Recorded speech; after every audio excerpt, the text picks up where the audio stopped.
Hi, my name's Mark, one of the pastors at Trillium. Elon Musk was in the news recently. He had a proposal about how to bring the war in Ukraine to an end. The proposal was pretty simple. Ukraine give land to Russia, Ukraine declare itself neutral. Now, you can imagine he got a lot of pushback in the press, in the academic setting.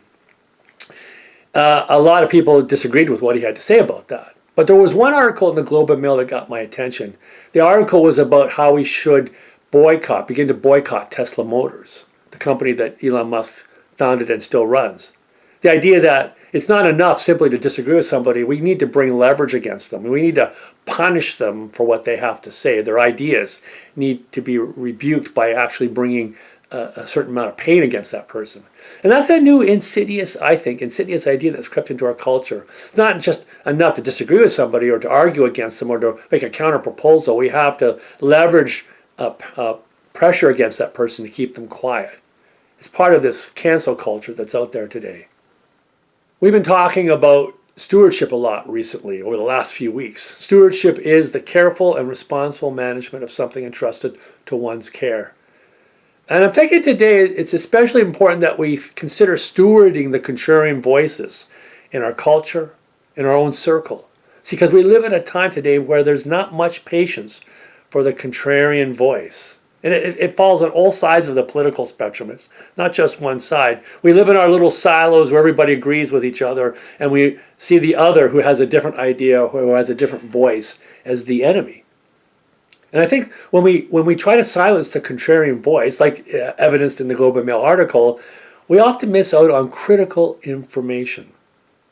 When Albert Einstein came out with his general theory of relativity, he met an initial hostility, quite considerable hostility. In fact, an open letter was written by 100 academics, physicists, mathematicians, condemning his ideas.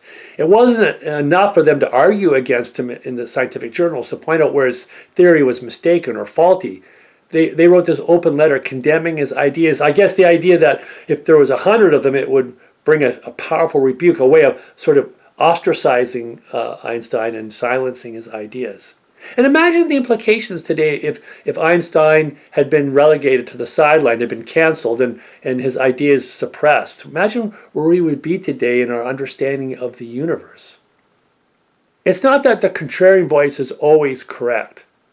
Not every contrarian voice has the insight or the stature of an Einstein.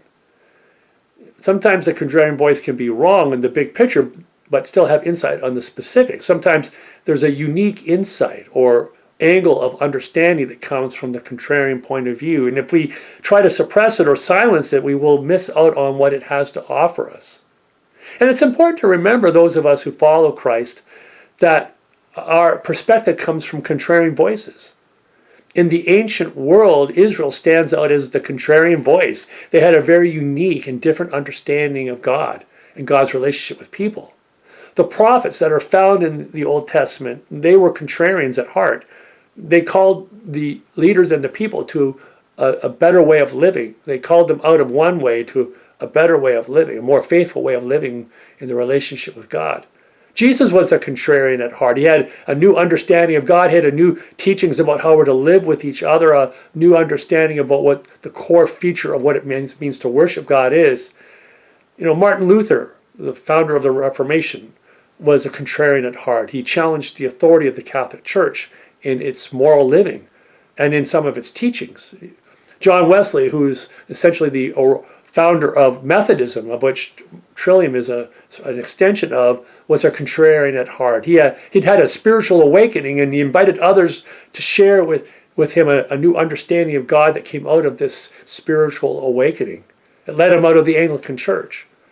Our faith is rooted in the practices of contrarians.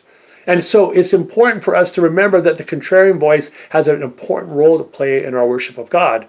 For after all, the ultimate contrarian voice that we live with is the voice of God, who calls us in the midst of all the drama and craziness of this life to focus on the one thing that matters most of all: love. Love of God and love of our neighbor.